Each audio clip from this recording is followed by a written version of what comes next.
Excellencies, I want to thank you for contributing to this discussion.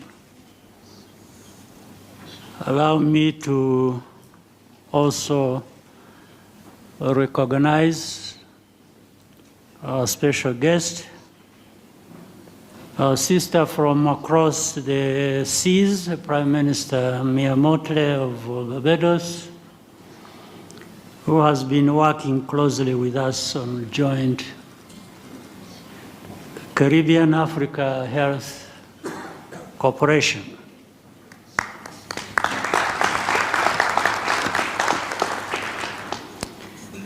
When the first Africa Leadership Meeting on investing in health was held here in 2019,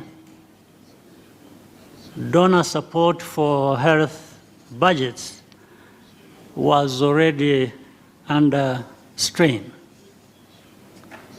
As African governments, it was time to start getting more serious about financing our health systems out of domestic revenues.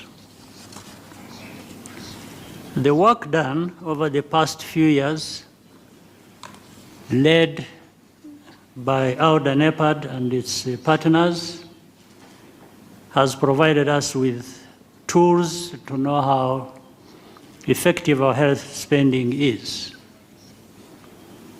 That is because it is much easier to make the argument to our parliaments and taxpayers that we should spend more on health if we are also spending those funds better for bigger health outcomes. Overall, this has resulted in significant improvements to expanded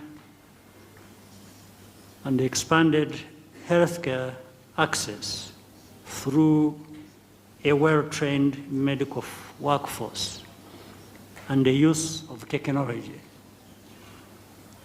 But Africa now finds itself at a crossroads. The health financing landscape has shifted dramatically.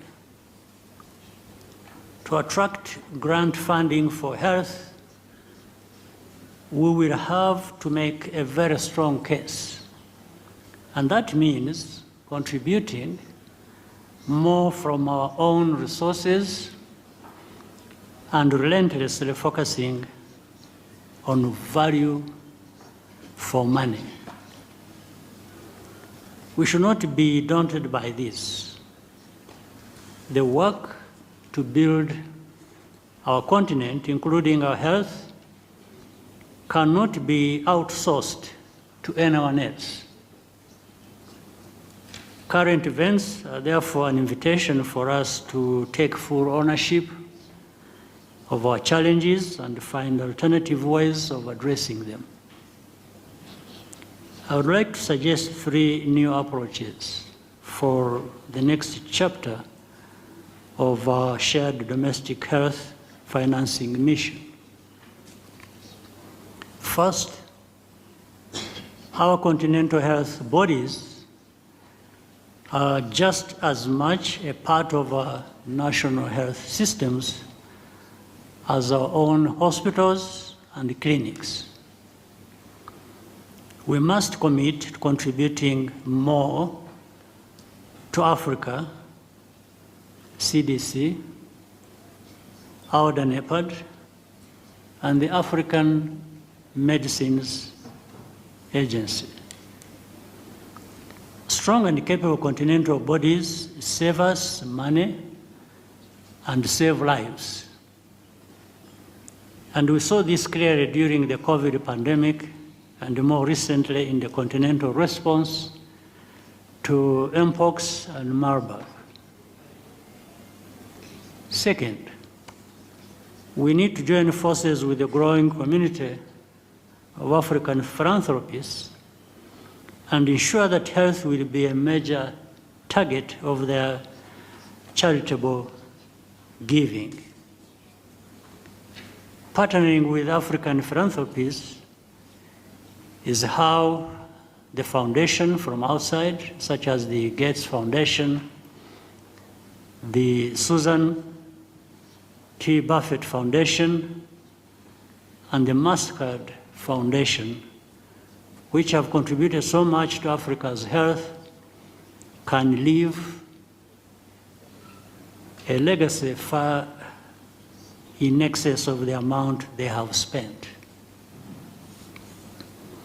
Third, a study of successful health systems around the world continues and confirms that without exception, the private sector plays an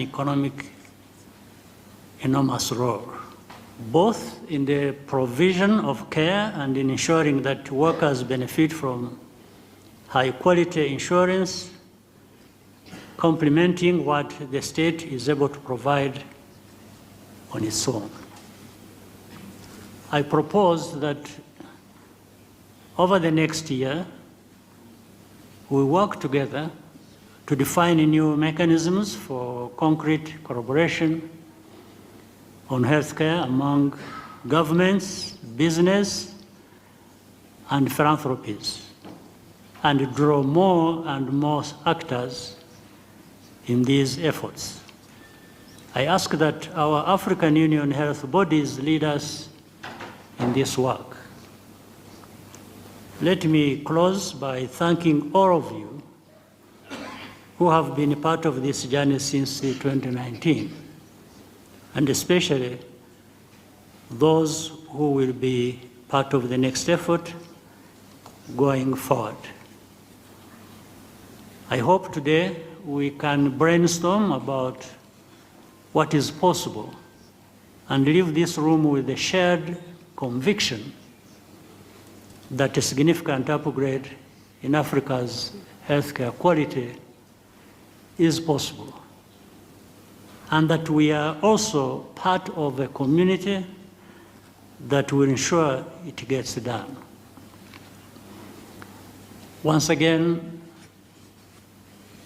Excellencies, dear heads of state and government, and senior citizens of our continent, and guests who are here, I want to thank you very much once again for finding the time to be here with us today. Thank you very much. I look forward to our discussion.